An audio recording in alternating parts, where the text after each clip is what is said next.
Welcome again to our virtual Dell Music Lounge, brought to you by our friends at Wild Basin Hard Seltzer. And very virtually from across the pond, we welcome back to our air. This is David Gray.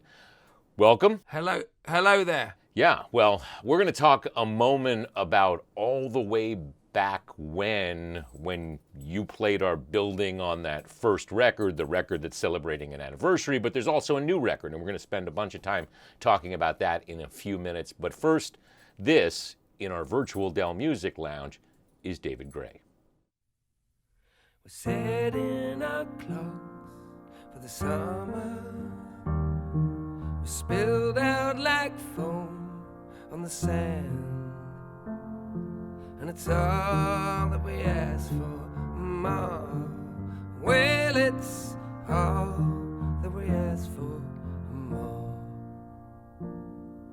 The first night it came like a warning.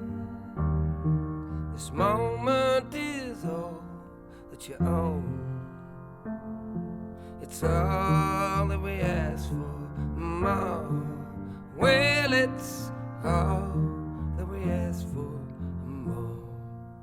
A lump in my throat to remember the day I was just 17. She peeled back her chest like a curtain, and her heart was translucent and green. And it's all that we ask for, Mom. Well, it's all that we ask for, Mom. Yeah, it's all that we ask for. And if these walls could talk, think they might have a thing or two to tell about all the rain-drenched songs that rang and tears that fell.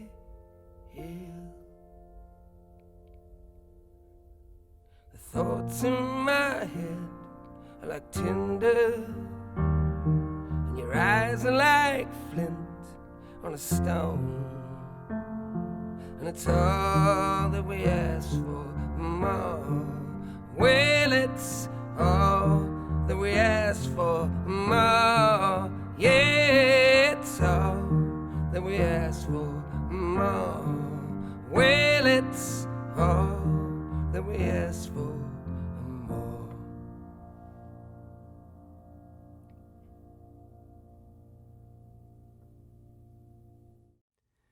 There are buried worlds within us, rainy nights as black as goodness, apparitions lodged like splinters, and with thoughts so smudged and beery, make my way down to Dunleary. Peek through windows, fogged and teary, from the warmth inside. And if you can't learn to love it, afraid you're gonna have to shove it, stacked too high to rise above it. So we're kicking over the traces with two fingers to their faces and proceeding on the basis of an alienable right. And ain't it obvious by now there ain't no me and you, there never was. Don't have to be a genius to work work it out. We're all effect without a cause.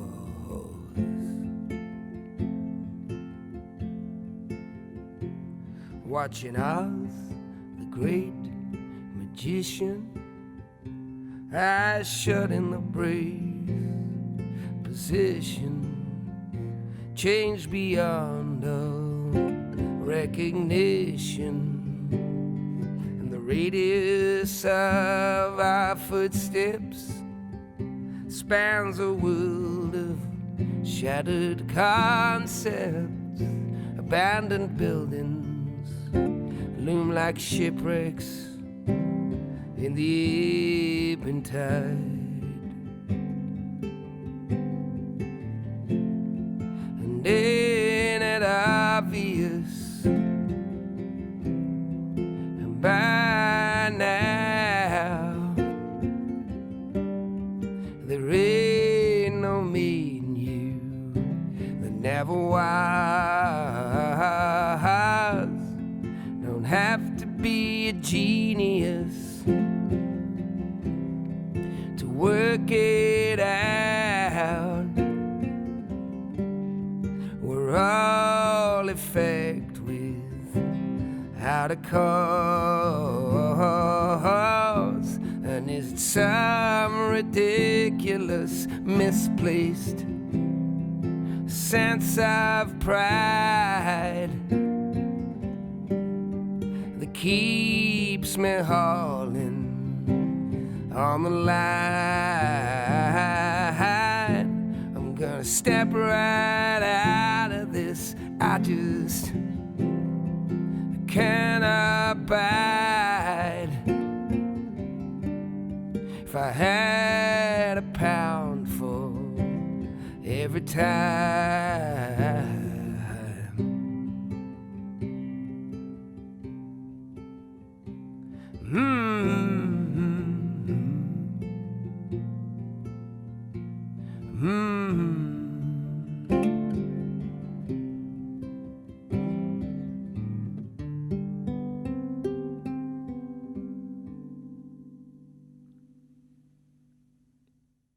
David Gray in our virtual Dell Music Lounge. So the record that you put out just real recently, that one inspired by monks, their silence, their devotion, and we know that obviously, even though you made this record pre-pandemic, works out pretty well for a year that's been marked by isolation. Yeah, we've all been cloistered for the last 12 months, pretty much. So I think we've got more of an insight into it. I mean, the Skellig was a monastery that, with a difference, though. It was, 8 miles out into the Atlantic on a preposterous, rocky precipice, essentially. I mean, how anyone could live there for a week is beyond my imagining. And the idea that they based themselves for hundreds of years out on this rock is really quite astounding. I think if you've seen it, and you know what Irish weather is like, it changes every 15 minutes, and you've basically just got one Atlantic storm after another coming in. I mean, how close to nature and to God, touching the hem of God's garment, do you want to get? I think it was like a medieval competition they were running back then. There was no sort of X factor. It was just who can take things to extremes in terms of getting closer to the Lord. And they anyway, they made a good fist of it out on the rock. And ever since my friend told me about it, it kind of haunted my imagination, and eventually it turned into a song. As an artist, are you just waiting for those moments where somebody tells you something like that, and then there's a visual and an atmosphere attached to that? Because 12 records in, I imagine you need those moments.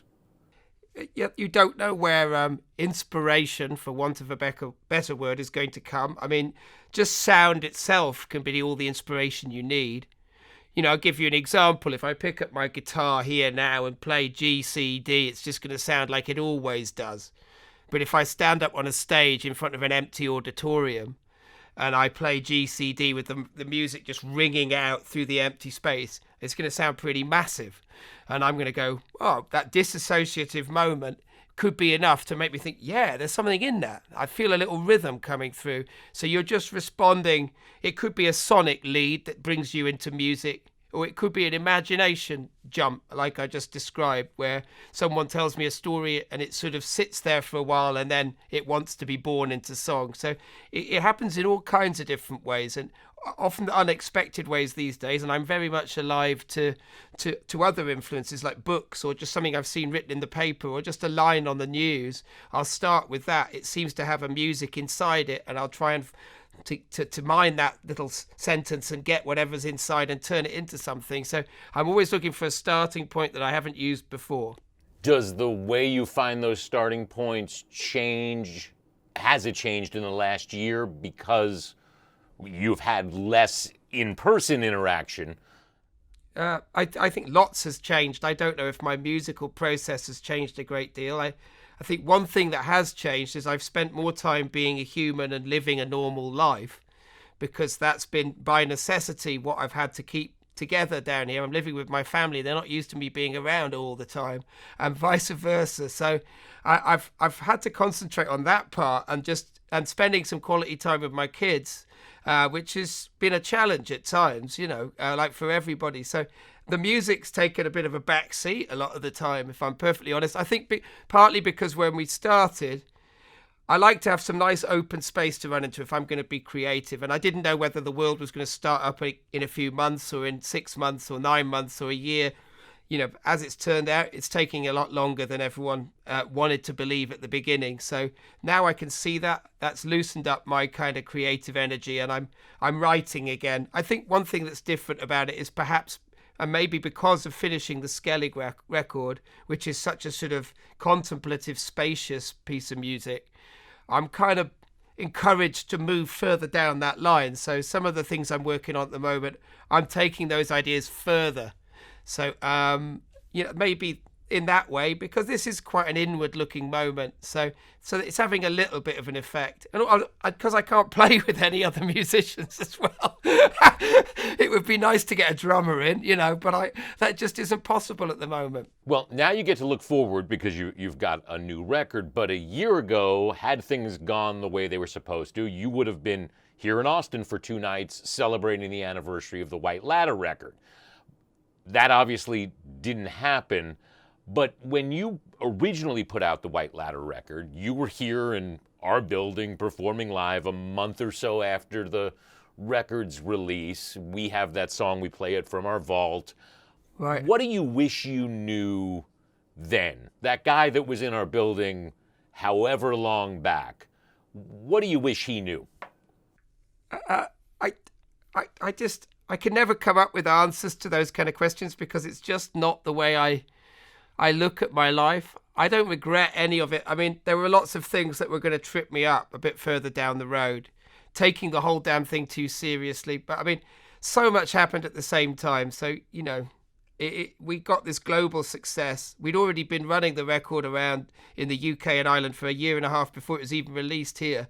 So, and then we spent another year and a half going around the world.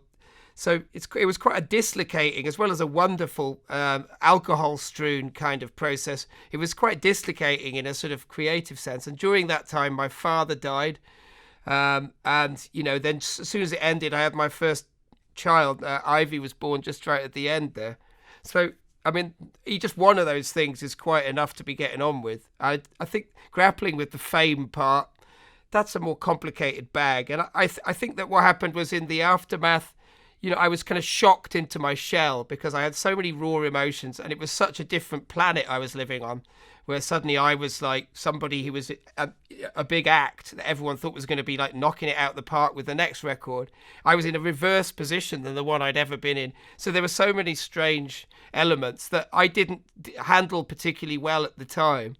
But how do you handle these things? So it took a while for me to settle back into my groove, and it was music that really saw me through. I found my way back to making music the way I wanted to make it, and that sort of kept me going. And It's been a long process of coming to terms with the whole thing, if I'm honest. So, yeah, I don't see it like, oh Jesus, I wish I wish I hadn't bought that Ferrari and wrapped it around a tree.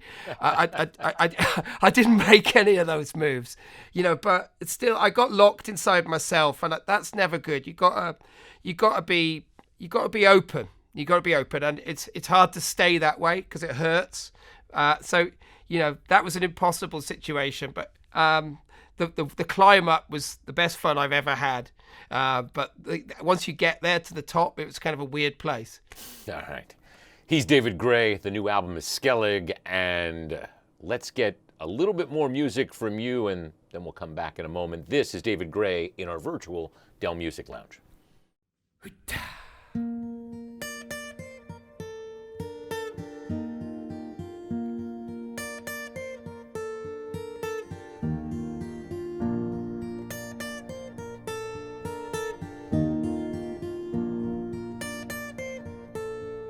For something and nothing,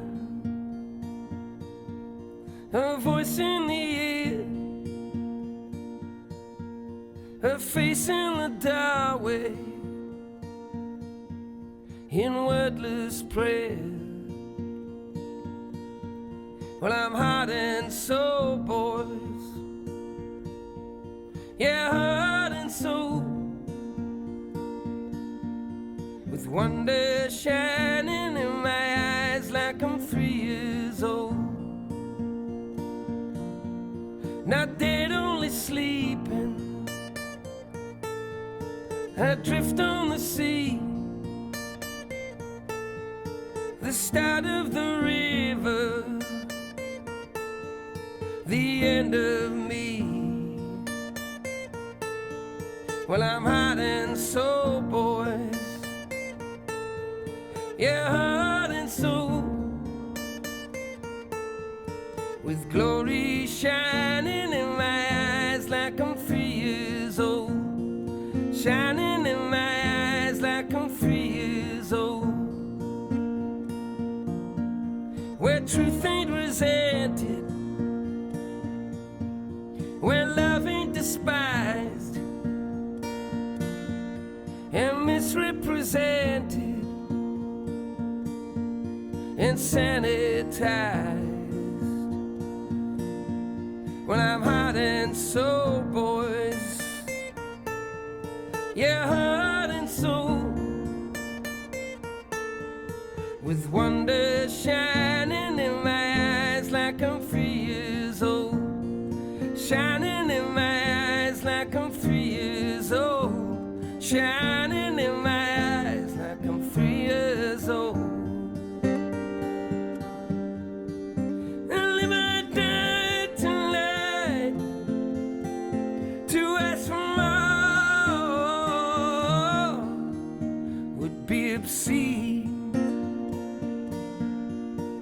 Surely we earned the right to drink it pure,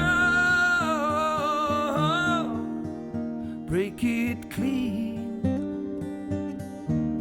that curls in the bracken, that swirls in the dust, and cries to awaken this wanderlust. Well, I'm heart and soul, boys. Yeah, heart and soul, with glory shining in my eyes like I'm 3 years old. Shining in my eyes like I'm 3 years old. Shining in my eyes like I'm 3 years old. Shining in my eyes like I'm 3 years old.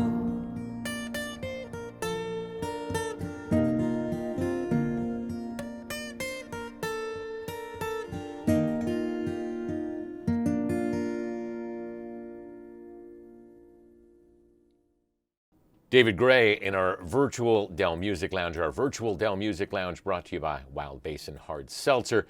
Thank you for doing this, and as we say at the end of all these virtual Dell Music Lounges, one day we're going to get to do this again in person. Of course. Yeah. You mentioned the gigs that are pending. Yeah. That they just look so juicy and succulent. That's a great venue. It's going to absolutely go off. I think it would have gone off anyway, but when it finally gets to happen, I'll swing by too. It's going to be a happy time. Great. All right. In the meantime, folks can keep checking acl-live.com. That's where those shows will eventually be. And again, the new record is Skellig. Thank you, David Gray, and thank you. We'll be back with more virtual Dell Music Lounges in the weeks and months ahead until we can do it upstairs in person.